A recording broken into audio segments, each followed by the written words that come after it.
In today's video, I'm going to teach you how to add MX records in hPanel.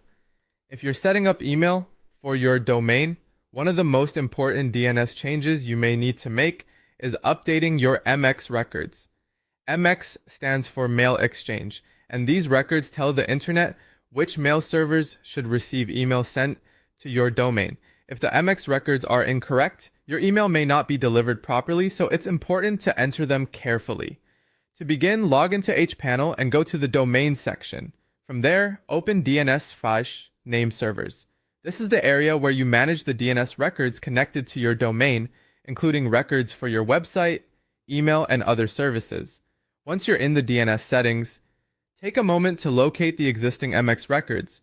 If you're switching from one email provider to another, you'll want to remove any old default MX records before adding the new ones.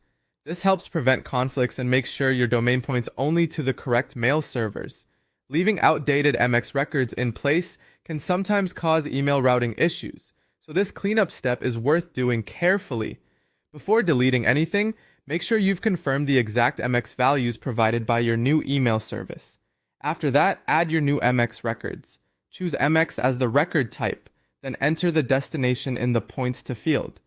This destination is the mail server address supplied by your email provider. You'll also need to assign a priority value. Priority tells mail systems which servers should be tried first. In general, lower numbers mean higher priority. If your provider gives you multiple MX records, enter each one exactly as instructed, along with its matching priority number. As you add the records, double-check spelling, punctuation, and the priority values. Even a small typo in the destination can stop email from working. It's also a good idea to make sure there are no extra or duplicate MX entries that could interfere with delivery. Once the new records are saved, remember that DNS changes may take some time to fully update across the internet.